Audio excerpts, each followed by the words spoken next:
Good morning, everyone. This is Rosalind Henderson.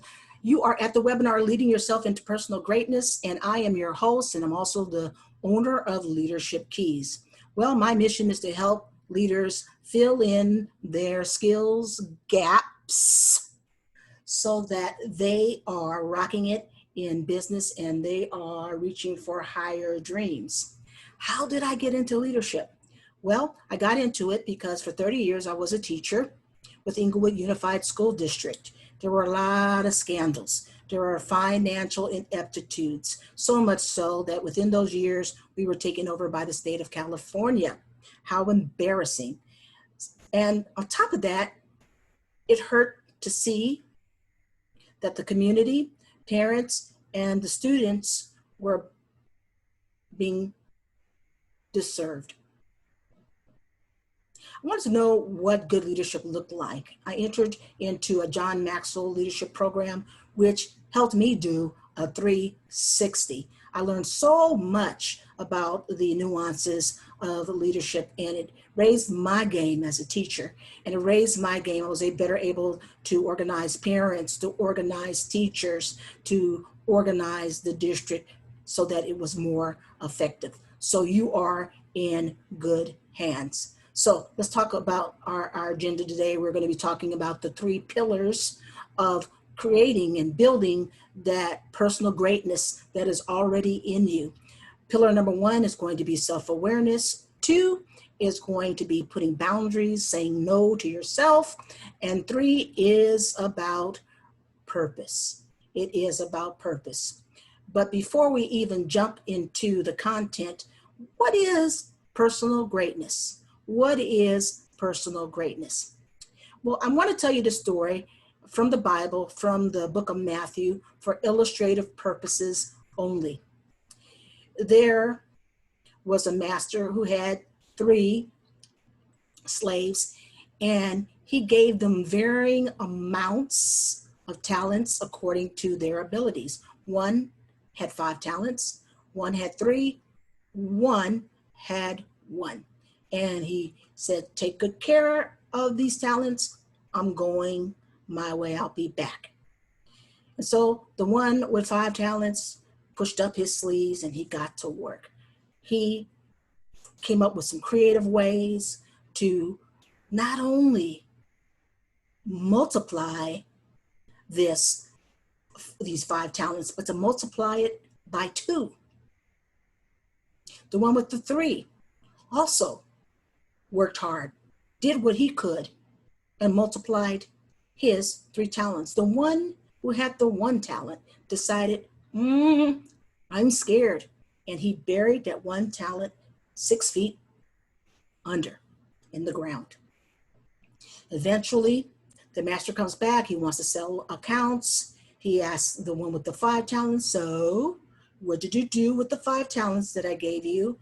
And this man said, I took those 5 talents and I worked and I worked, and look, boss, look what I made. To which the master said, oh my goodness, you did a fabulous job.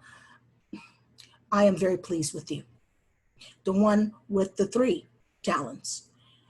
Son, what have you done with the 3 talents that I've given you? Well, sir, I have worked diligently, he said, to make these 3 into 6. I am proud of you, said the master. Enter into my joy. Now he's looking at the one with the 1 talent, and he says, so what have you done with the 1 talent? Well, immediately the slave said, because you, I decided to bury my 1 talent 6 feet under, to which the master was livid. He was absolutely, totally upset because there was no return on that talent that he gave him. He ends up being in the outer edges of darkness. Here's the point I want to make with this story. Everyone is given talents. They look different. You are given a different amount according to your ability, but everyone is given talents, and we need to work those talents in order to be personally great. And it starts with number one, self-awareness. Self-awareness. Let's talk about that. If you look at this life's wheel, you will notice that there's different sections that comprise our life. We need to know ourselves. We need to know ourselves like the back of our hands. We need to have intimate knowledge about who we are, how we are wired. We need to be able to identify, take that information, and leverage it out there in the world. So for instance, questions that you can ask yourself. Let's look at the health area here. Here's a question. What effects do certain foods have on your body? That relates to your physical health. Let's talk about your emotional self. Maybe you're asking yourself, you know what? What are some of those triggers that really make me angry? And what can I do about it? Because it's causing an issue in life. Maybe you'll look at your relationships and say, what kind of people am I attracted to? And are they advancing me towards success, or are they hindering me? Those are questions that you can ask yourself. But there's questions, so many questions you can ask in every area. Contribution. How does that look for you? What feels great and right in regards to how you show up and help in this world? Your surroundings. What surroundings do you absolutely have to have around you for you to be your best self? Fun. What does fun look like to you? And how can you reach out and get that? Personal development. Where am I in my personal development? What do I need to work on next? Your spirituality. I feel dry. How can I reconnect to God? What is a way for me to be in relationship with him? We need to sometimes dig down into what are some of the beliefs that we have about money. I need to know myself in this area because maybe I need to transform some of those beliefs. And we already talked about health. You can ask so many questions in all of these areas of life. This is an ongoing exercise that lasts until we go to our graves. Now, what I'm telling you is a little bit countercultural because that was not the template many of us were given when we were younger. If you are a people pleaser like me, I was taught or learned that I needed to understand myself by interacting with the outside, interacting outside of me. So I did what I was told. I didn't really challenge authority. I prized other people's opinion about me more than my own opinion about me. So most of us are taught to play it small, to dim our lights so people are feeling more comfortable. You don't want to stand out like a sore thumb. You want to color within the lines. That's what we're taught.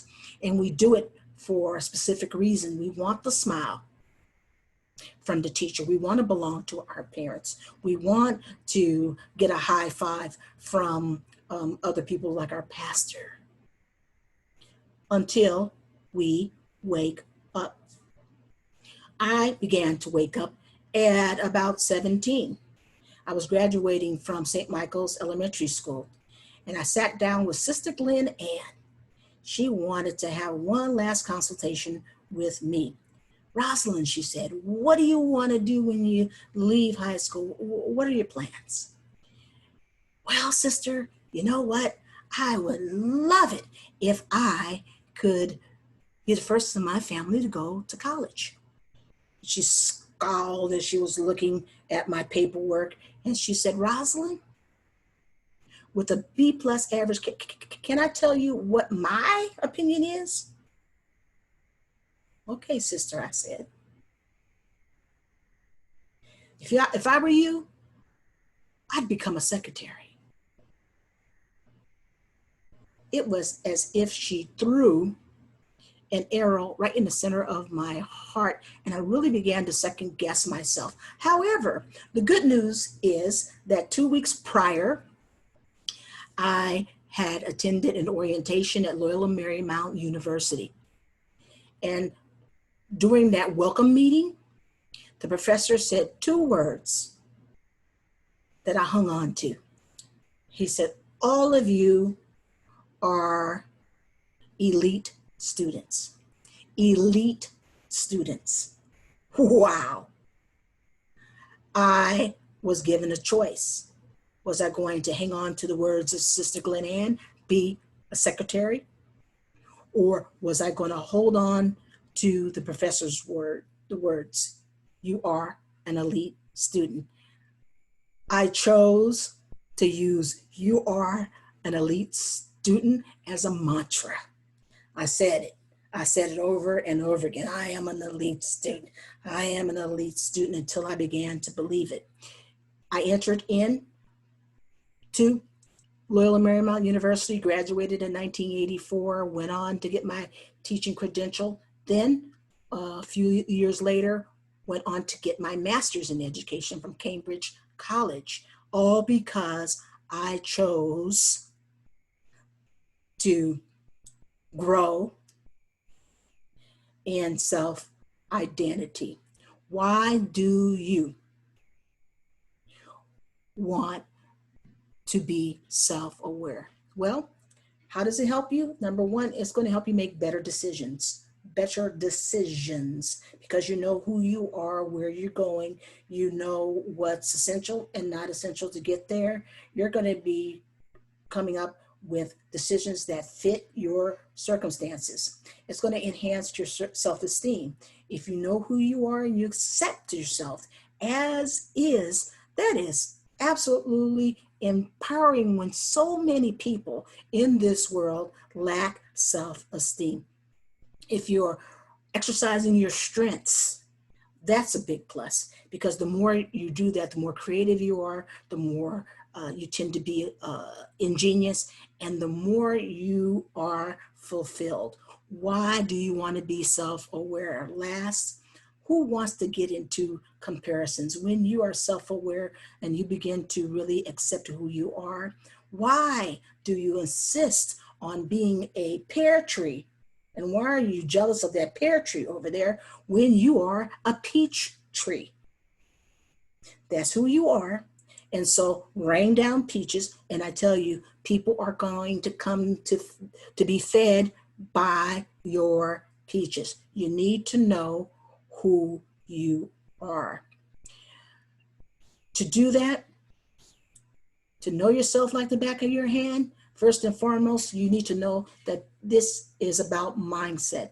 This is about mindset. To know that this is a critical piece in exercising personal greatness, you have to know that, wow, I have to see how God has put me together. I need to see what treasures he has in there. I need to understand my personality and how that plays out in the world. You know, people need what you have, and I need to take that seriously. I need to begin to express it out into the world.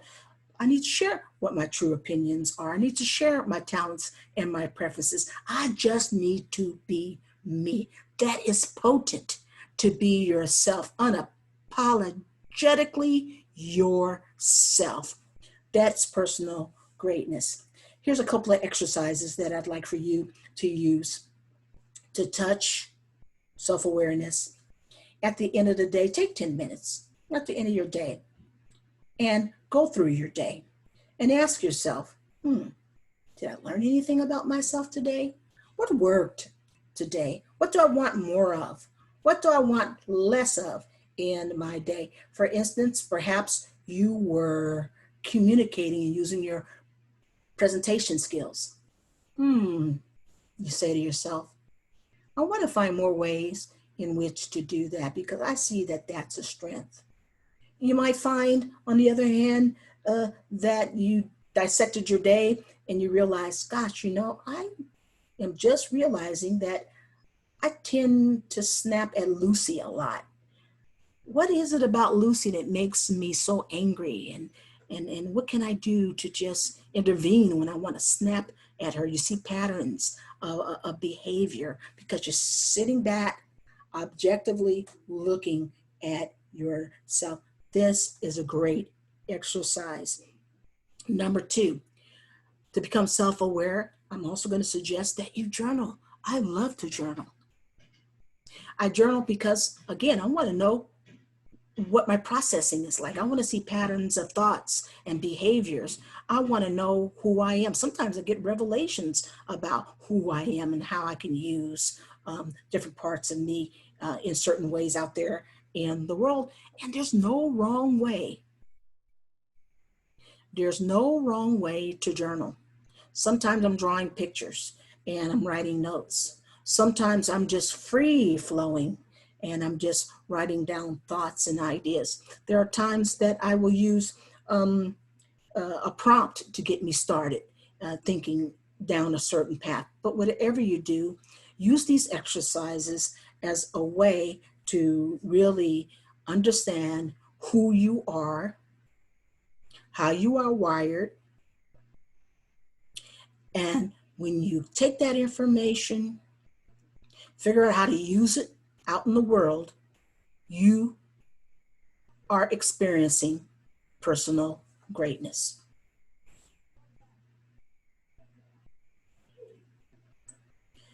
So take a look at this slide. I want you on your own, this is your homework,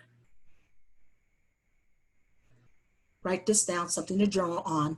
In what area of life do you know the least about yourself? Obviously, that's an area that you want to bulk up on. In what area of life do you know the most about yourself? How are you using this information in every area of your life to make it more fulfilling? So I want you to take these prompts and work on this. The next pillar is boundaries on yourself. So we talked about self-awareness and the critical part that plays in being your personal best. Let's talk about saying no to ourselves. You are very much in control and responsible for your values, your thoughts, your actions, your choices, your talents. You're in charge of that. That's your responsibility. And in any one of these areas, it is easy for weeds to grow, that can actually choke out our goals, reaching our dreams that we're trying to realize. For example, in the feeling area, maybe you're someone who's dealing with insecurity. I have a client who was dealing with insecurity, and it was so bad that she constantly second guessed everything that she did. And it really did result in serious procrastination, where she was failing to do the things that she needed to generate income. And also she was half-hearted in her service to her clients. This was becoming a problem and we had to remedy that. Perhaps you're an emotional eater. When stress knocks on your door, what do? You down a quart of Haagen-Dazs, you eat Cheetos, you drink a whole liter of Coke. And now this habit is becoming a problem. It's costing you. You are 70 pounds overweight. Now you're diabetic. You have hypertension. The other day, your wife, she asks you, she meant it, will you live long enough to see your youngest child graduate from high school? That's a habit you need to learn how to say no to. Perhaps you have talents that are on the shelf collecting dust because you dismissed them. But what if you were able to develop them and create a business out of these talents so that you can leave your soul-sucking job? Wouldn't that be fantastic? You see, saying no to the things that will interfere with us being our very best selves, then when we do that, we're on our way to personal greatness. There are times, ladies and gentlemen, that all we need to do is to pull up on a little bit more discipline and we can overcome some of our habits. So, for instance, maybe I can do less binge watching TV and I can just pull up enough strength to go do the activities that I need to do for my business. Maybe all I need to do is put a post-it on my refrigerator door to remind me, oh, I have to call my mother every Monday. Sometimes that works. But what do when a habit is so powerful? What do you do when you lack the willpower to overcome a destructive habit?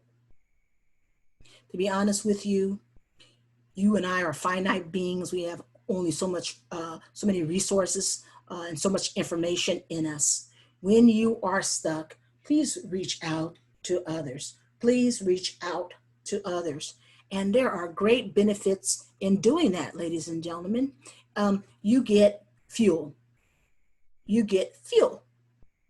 Here's the truth. It is so difficult to change. It takes so much energy. It takes so much patience. It's so great to have people around you who cheerlead, who encourage you, who give you a sense of belonging in the midst of you stretching and growing. This is so invaluable.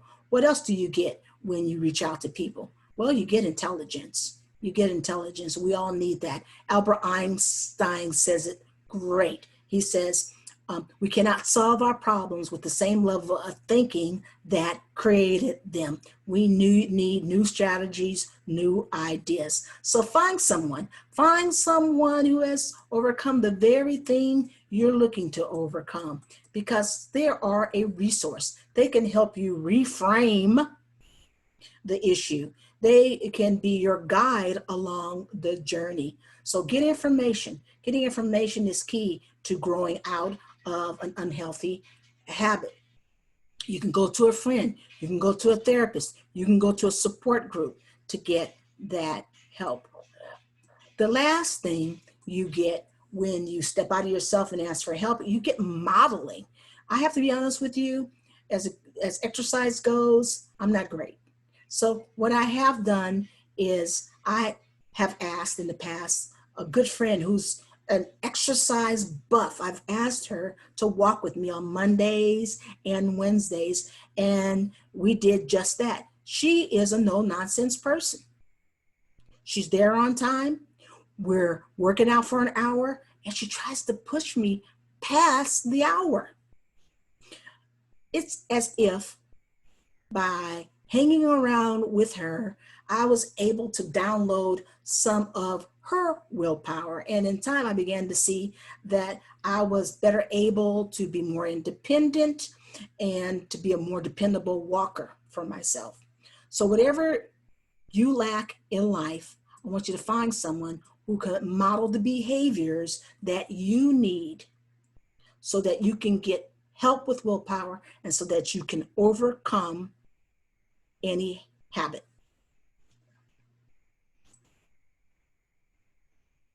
Now, this is related to saying no to some of your habits and weaknesses. What do you do when you're in process, you're growing, you're changing, but what do you do to protect yourself and others from your weaknesses? Because that can damage goals, it can damage a relationship, it can cause problems. Let me tell you a story about Brenda and Dan. Brenda is a public defender. She works with drug addicted clients. She does great work without resources. She's wonderful at it and she likes it. She's also happily married to Dan for about 5 years. They've recently decided that they're going to put their money together for a down payment for a dream home. Now, Brenda has a habit. And her habit is that when she feels overwhelmed, she will go out to the mall. She will buy high-end things, jewelry, trinkets, clothes, shoes. She calls it retail therapy. And yes, it makes her feel a little better. She was not really in touch, however, with how much she was actually spending.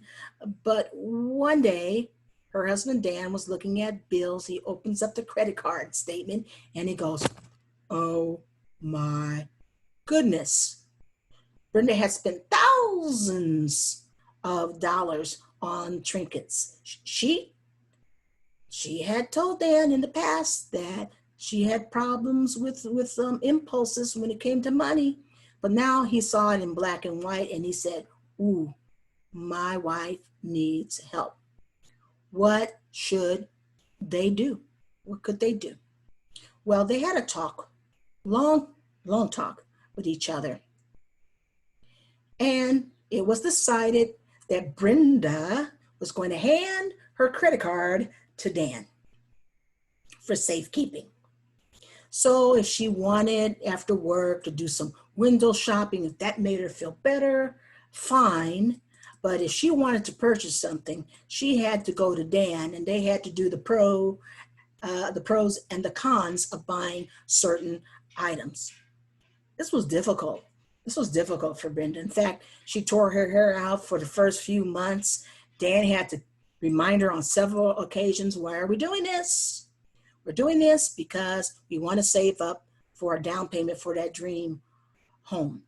But as Brenda stayed committed to the plan, after months, she began to start talking. She started going deeper. She started talking about the frustrations on her job. She started talking about the ways she felt insecure. She was wondering if she was doing enough. She also hired a therapist where they began to come up with strategies. She talked about people who were difficult on the job and how she might handle those situations. But as she began to share, as she began to grow, this is what happened. Her desire for retail therapy began to wane. And I'm happy to report that they did indeed. They ended up with a down payment on that dream home. We need to put boundaries. We need to protect ourselves sometimes from our weaknesses. This is an exercise for you. Again, use it as a journal prompt. I want you to really think about an area that needs to change, that needs to be transformed. And I want you to think, brainstorm, come up with as many different ideas as possible about how you might how you might protect yourself and others from your character issue.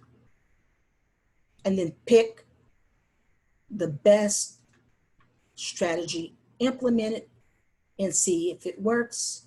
If not, then begin to tweak it.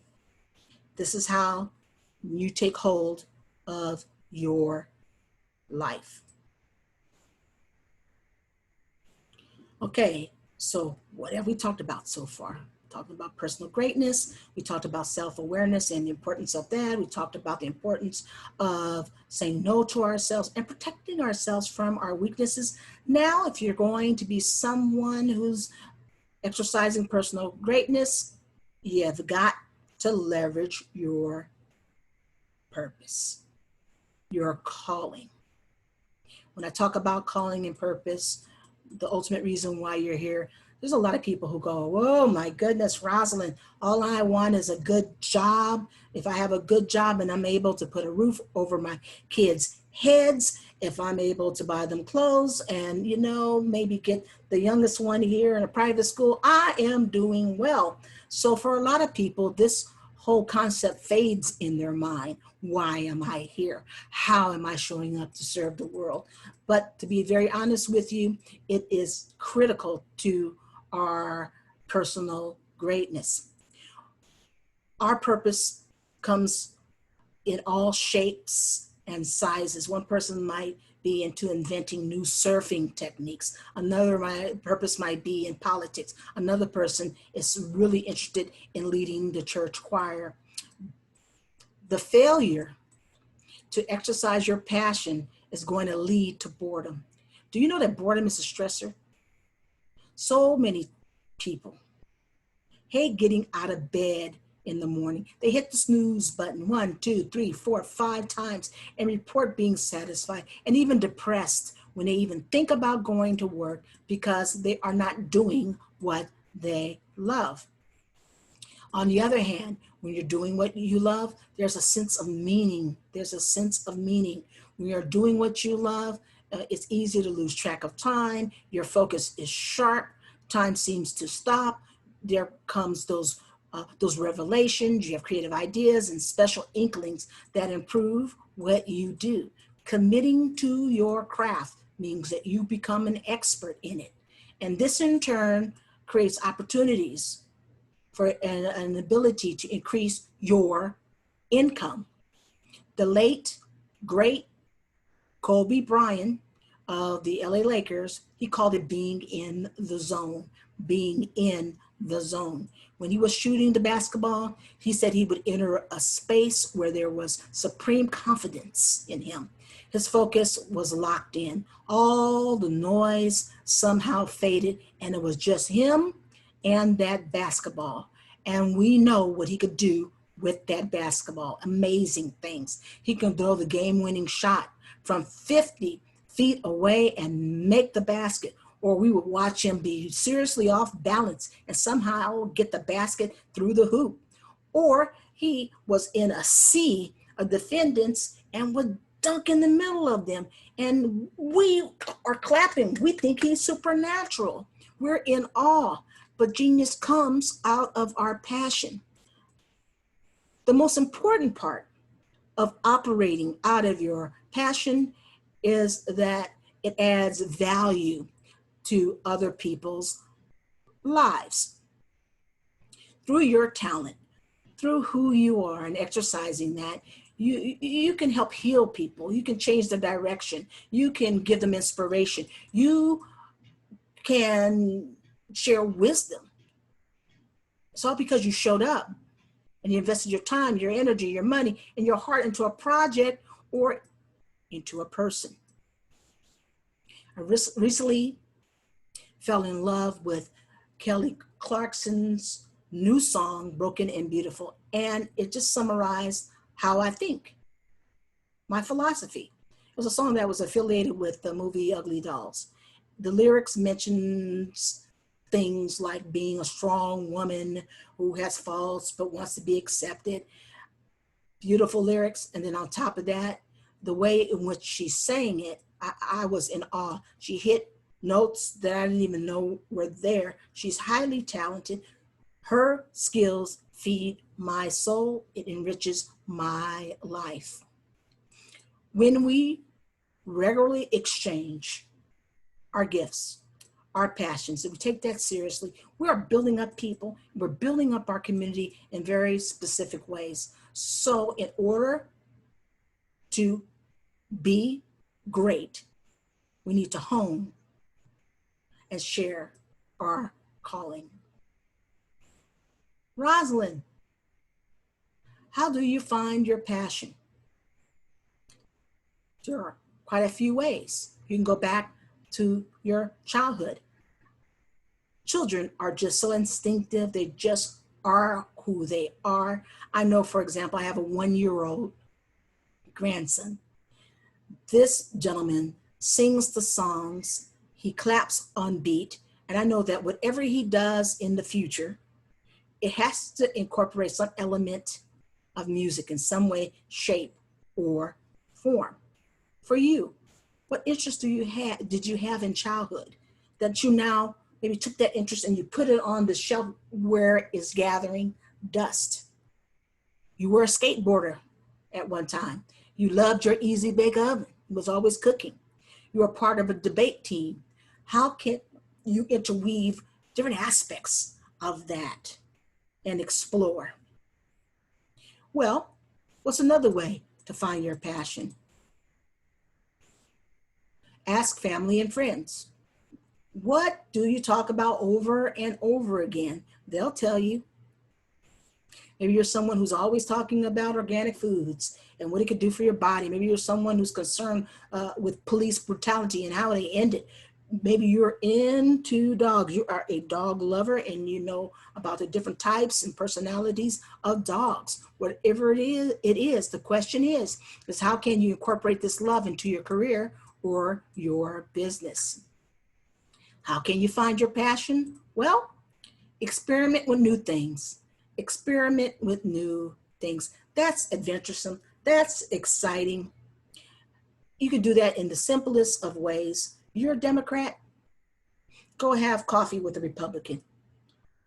What do you learn from that experience? Hmm? Maybe you want to go fishing. Maybe you want to travel to France. After your activity, after your experience, I want you on a scale from 0, which means totally boring, to 10, very exciting. Where does that activity rate? How would you rate it? If you find an activity or an experience rating 7 and up, it's worthy of you exploring it. Some years ago, about 20 years ago now, I went to Africa, went to West Africa. It was a ministry trip.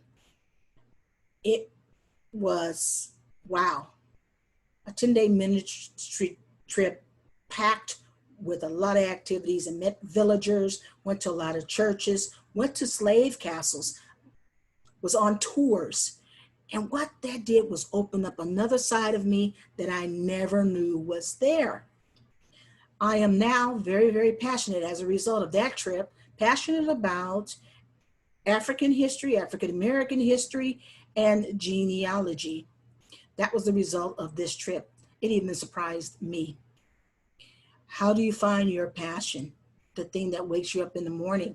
Well, schedule time to think about it. Schedule time to think about it. Many of us have different types of talents and we need thinking time to reflect, really reflect on our passions and how we can braid them, mix and match them in our career or in our business. Maybe you have, for instance, a head for numbers. Great. You love youngsters. And so you decide, let me try this out. I am going to teach math to middle schoolers. Maybe you are someone who love numbers also. However, you're also a very detail-oriented person. You're a very organized person. And for you, you decide to go down the road of CPA.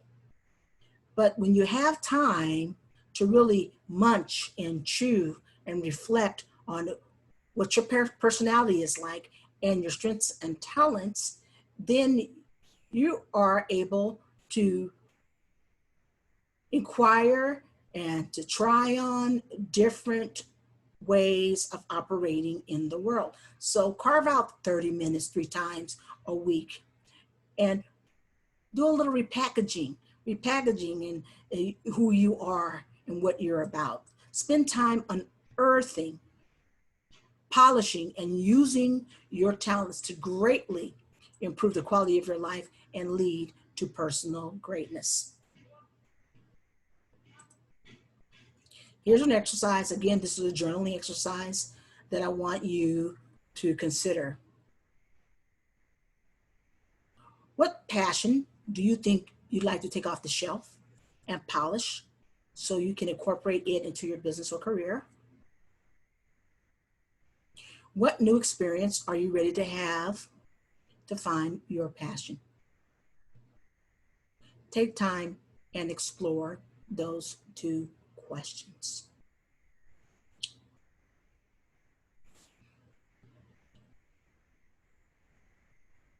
So, what have we learned?